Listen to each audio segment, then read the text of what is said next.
But if it's a longer coat, you have to do the Yes. same thing. Okay, we're on. Well, I guess I should call you Kenneth. Is that okay? Yep. You call me Bobbie. We're very happy to have you in Dallas because so often we don't have the opportunity to talk with the combination filmmaker star of this kind of picture. Let me tell you, first of all, I was very impressed with your Henry V. Oh, thank you very much. Thank you. A really splendid picture, splendidly done.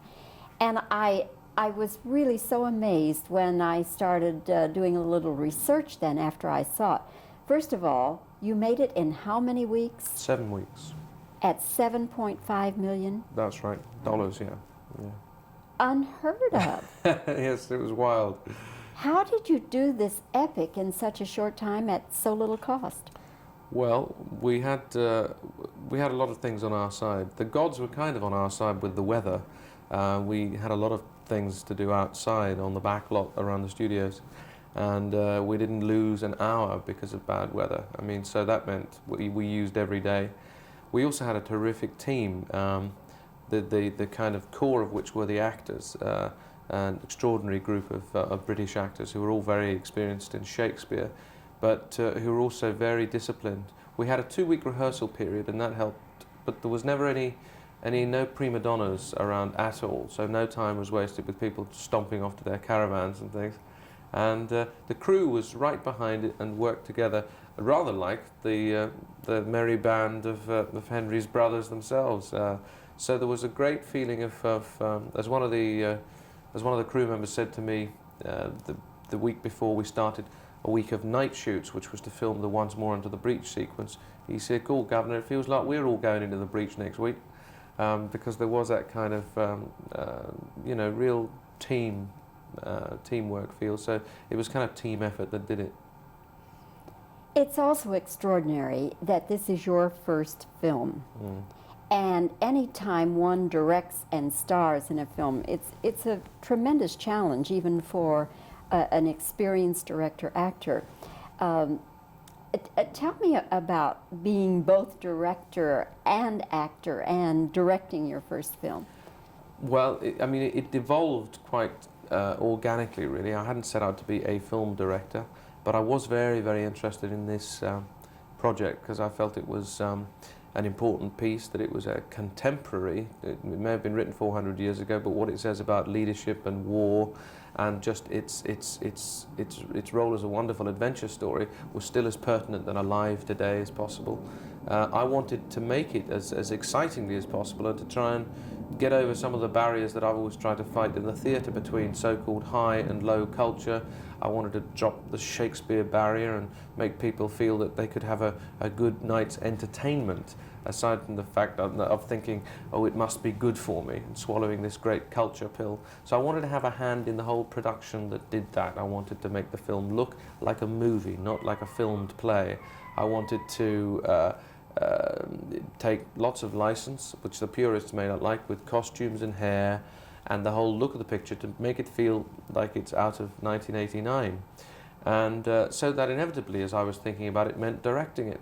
And so it was a question of then persuading lots of people to do that. I'd played the part before with the Royal Shakespeare Company about 4 or 5 years ago, so that was kind of in my blood, I felt, and I was looking forward, like lots of the other actors, to playing Shakespeare on screen, where you can achieve the intimacy and the excitement that you really only ever get in a studio theatre with just a couple of hundred people. I wanted to get that whites at the eyes kind of passion available to millions of people potentially. So it kind of all merged in together. So every time I was trying to pitch for this $7.5 million, I kind of explained the kind of total view, and in the end people decided to let me get away with it. You are being compared with Laurence Olivier and Orson Welles. They're saying you're a combination of the two. How do you feel about that comparison? Well, I mean, it's very flattering. It's very annoying to lots of people, I should think, as well, who might compare me to all sorts of other things, like Daffy Duck, or as someone did the other day in the papers. But it's certainly those two men I admire hugely. I mean, I feel I'm absolutely nothing like them. In fact, I know I'm nothing like them. But if there's a comparison of sorts that any actor would like to make with those esteemed men, it's their boldness and their risk taking and their daring. It meant that they I think more regularly were in touch with genius and with great strokes of brilliance than the rest of us mere mortals can manage. And but that was partly to do with putting themselves in the way of it more regularly. Doing things like this, I think, gets you nearer as well, and it also creates an air that is very exciting to work in. Despite the fact that all the actors and crew in it were very highly skilled and exciting people, they were aware of being involved in something rare. I mean, there just aren't many Shakespeare movies made. 1971, probably the last one with Polanski's Macbeth, or Mr. Heston's Antony and Cleopatra, maybe slightly after that. But I mean, it's just not done very often. There was a tremendous excitement, and I think that is the kind of thing that I would try and emulate from those magnificent artists in that way, because it just makes for I think it can make for the best kind of work. So that's what I try and do. Did it worry you, or does it worry you, that inevitably your Henry V will be compared with Laurence Olivier's Henry V? Well, I knew it would happen, clearly, because not only is Laurence Olivier's film a magnificent film in which he's magnificent, but it's also a film classic, and in a sense is more like a national monument, because it's so part of some moment in English history. I mean, it was released at the time of the D-Day landings. I try and imagine, but I don't think I can even quite comprehend the effect it must have had on an Allied force still at war, all those people, all those families with boys out there, and it projected a slow, certain, resolved, glamorous, heroic march towards a certain victory. But the more I thought about our version, the more certain I was that it would be so completely different, that they would be incomparable. I'm certainly not Laurence Olivier, and it's not 1944, we're not at war. Acting styles have changed, cinematic techniques have changed, ways of doing Shakespeare have changed. And so, added to that, a whole different view of the play as well, of a slightly darker kind of world, a kind of political thriller, a much murkier world to look at. Olivier's film was a technicolor extravaganza. I mean, sometimes it looked wonderfully, a bit like The Wizard of Oz. It was so, colourful and gorgeous, full of chivalric splendour, like a kind of Camelot. He used the Book of Hours illustrations to develop his style. We were going much more for a tense, pacey, dark thriller that used close-ups a great deal, really got in and looked at the human side of this dark world.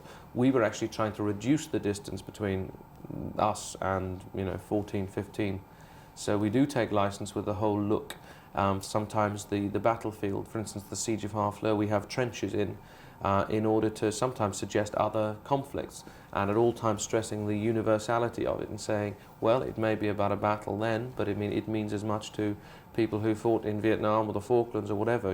Shakespeare's views about war are as pertinent now as they were then, but in our version they're just presented completely differently, and I hope in a way that can complement the Olivier version rather than in any way compete with it, because it's uncompetable with. You mentioned the battle scene. What an extraordinary scene. I watched it, both caught up in the story and the passion of what was happening on screen, and at the same time, as one interested in filmmaking, my goodness, what you must have gone through. Now, you had to create all that mud, I assume. Yes. All right. We had a huge field, a kind of backlot field at Shepperton Studios, which we converted into the great muddy morass that must have been Agincourt. We tried to storyboard the whole battle sequence, but you tried telling a horse where to move, from a picture. They were all kind of stars as well. The horses were unbelievable. In fact, they're like that until the assistant director says stand by, and then suddenly they're up. Ears are up and everything. So then they go where they want, and they more often than not find the camera. In fact, they vie for each other to find the camera. I knew that I wanted to do cross sections of the battle, to be very close and to project tunnels of action as if you were seeing slices of the battle, and not you revealing the whole thing until the end. Because I felt that's how most people would have seen their battle, the 3 or 4 square feet around them, where they hacked and tried to survive. It wasn't all Errol Flynn heroics, and it wasn't all like a kind of medieval joust. It was in amongst it, kind of scrapping with all the time these arrows coming at them, making this horrendous noise that would must have sent a shiver down the spine. I mean, the actual shooting of it was as chaotic as I suspect the battle might have been. In fact, early on, our problems were about making sure that the French didn't kill the French, and the English, although, in fact, I suspect it must have happened on the day. It must have happened that people just turned round and suddenly you'd killed one of your own men because it was such a squash. And we also had difficulty just keeping track, 3 or 4 days into the battle, of who was winning in terms of how many people had died on screen, and making sure the same people didn't die twice. So there was tremendous chaos, and I was up and off my horse, and in it and out of it, and it was extraordinary. And there were many parallels, in a sense, between what I was trying to do and what I was trying to convey, because Henry V has an awesome degree of responsibility throughout the piece, and I found, because we shot the film in chronological order, which was very useful for me as an actor, that by the end of the battle, there was, 5 or 6 weeks into shooting this major picture, I felt considerably changed and slightly older and wiser, I hoped, but certainly different. And it kind of was a useful mirror, physically and spiritually, to what the development we were trying to chart in Henry was doing. So it was a remarkable kind of test of nerve, actually on all our parts, but mine particularly, and one that I had real parallels with Henry's story. Any injuries? Not a single injury, would you believe? And the horses particularly, about which everyone's worried. In England, an RSPCA inspector visits the set on a daily basis when there's any possibility of injury, and there are lots of horse falls in the picture, in the battle sequence. They do it almost like that. They do it, and almost on that kind of command. There wasn't a bruise to be had. No tripwires, no nothing, just... So they were. We had a guy called Vic Armstrong did all the stunts. He does all the Indiana Jones pictures. Is a stand-in for Harrison Ford for all that stunt stuff that he does, and he is brilliant. So and loves animals. He's a total softie. So and is quite fond of humans as well. So we were safe. I understand that you met and talked with Prince Charles. Mm. Now, what did you talk about? Well, I talked about the kind of line I was taking on Henry, and I was meeting someone who was in a unique position to comment on the kind of isolation that Henry feels, the regal isolation that I tried to understand but had never come across because I'd never met anybody like that. I felt that it was a different isolation from that of a political leader, and in fact the fact that Prince Charles was seeing me was an indication that he wasn't quite as cosseted from the world as perhaps the Mrs. Thatchers of this world are. What I came away from the meeting with was a sense of a man of tremendous spiritual strength, depth of feeling, someone who took his job amazingly seriously. He listens with a tremendous intentness, which I think is indicative of very intelligent people and also of leaders. He moves and talks slowly in a considered fashion, not a guarded fashion, but there's a whole kind of equilibrium in there that's very particular, I think, to his position, and was something that I tried to take into the first scenes of Henry V, where I just try and be very still and quiet and watch other people and listen as carefully as I can. It's also, I mean, he happens to be very well-mannered. It's great spiritual manners as well as just being polite.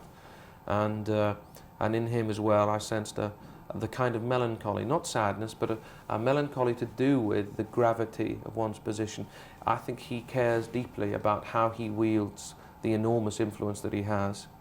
He has amazing popular support in Great Britain, and I think it's because people sense, despite his position, despite everything that involves, a man of such genuineness and compassion, that he's the kind of leader almost we'd like to have, and I think it's the kind of leader Shakespeare is trying to discuss in Henry V, is the kind of leader we wanted and tried to present with someone like Kennedy or maybe now Gorbachev, someone who has one foot in the world of the dirty world of politics and one foot in Camelot, you know, being an inspiring, charismatic leader, which we all want. I mean, the atmosphere for that in the world now is people want it. They want people who can lead them and be compassionate and not be fouled up as everybody seems to be, because the other side of it, which again makes Henry relevant, is that we are so obsessed with behind the scenes. We want to know everything about our leaders, and we often get disappointed because inevitably they are flawed. I think Shakespeare says, look, this Henry V is a flawed man, but he's trying to do a good job, and I guess he poses the question, do you think it's good enough? What makes a hero? I think talking to Prince Charles showed me someone who, like Henry, is really trying to do a good job in a difficult position without being priggish or self-righteous. And whatever you think about the royal family, whatever you think about his views on architecture or anything, the genuineness of the man and the intelligence of the man, I think, is undeniable. So whatever I could take was useful to put into that side of Henry. Did you talk to him prior to the film or prior to playing him on stage? Well, both, in fact, yeah. Twice? Yeah. So you have quite a friendship going. Well, he's a patron of our theatre company, so he's been involved and read the screenplay early on of the film and was behind the attempt to open up this film, to try and make it for more than just a specialised audience. Everything, I mean, he's very actively involved in the arts, and I think everything he talks about is to do with helping to demystify, and that's what I've certainly been trying to do, is break down some barriers without making everything middle-brow and middleweight.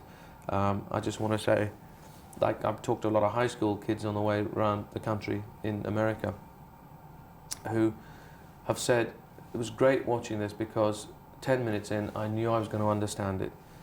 And so that kind of Shakespeare intimidation factor dropped away, and then in a sense that's all I want to do, is just open up the film so that you can then respond, like it or not like it, but you're not coming at it thinking, oh, I'm in church now, I can't laugh, and it must be good for me. So I bet, you know, you're too frightened. Like my parents, first time they came to see me in Shakespeare, they came around afterwards and said, well, we enjoyed it, son, but then we wouldn't know. I said, well, of course, if you enjoyed it, you enjoyed it. Don't drop all that stuff. So I think that, you know, Prince Charles is certainly on that kind of wavelength of just, you know, offering it up and saying lots of people can enjoy many things, and you can combine so-called high and low culture and just make it available to lots more people. Had he suggested a change that you didn't agree with, what would you have done? I think he's a sensitive and nice enough man to have voiced his opinion and left it up to me whether I did anything about it, and wouldn't have taken it personally if I hadn't. I mean, the occasion didn't arise, I'm very glad to say. Okay. Kenneth, I could go on talking with you the rest of the morning, but you have been generous with your time, and I appreciate that. And I can wish only for you that Henry V is a monumental success for you financially, and I know it will be artistically. Thank you very much, Bobbie.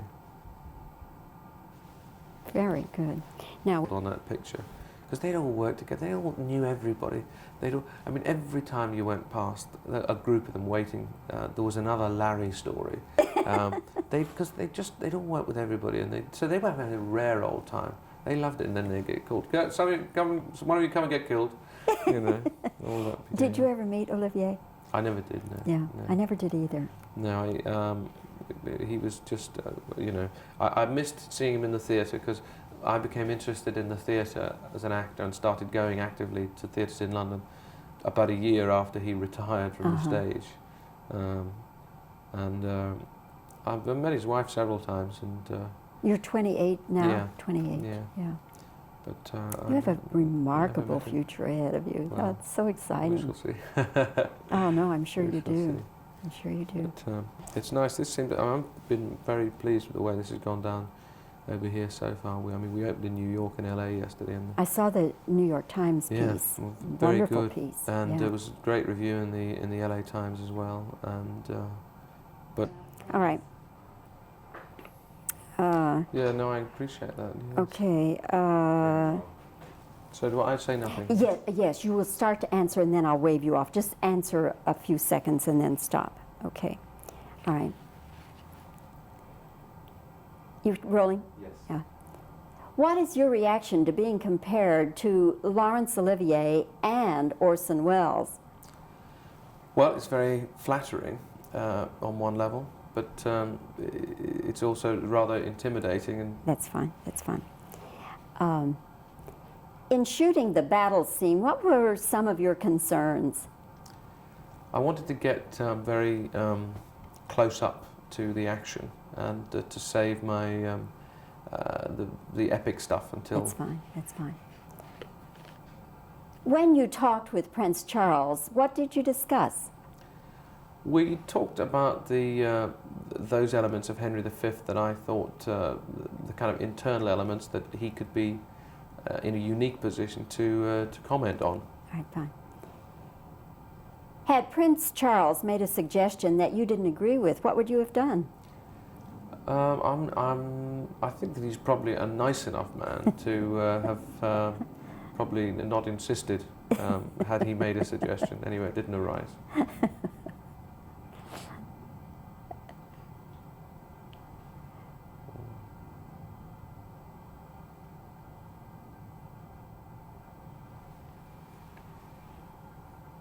So I can go on a bit if you like, and all of that. Okay, All right. that's fine.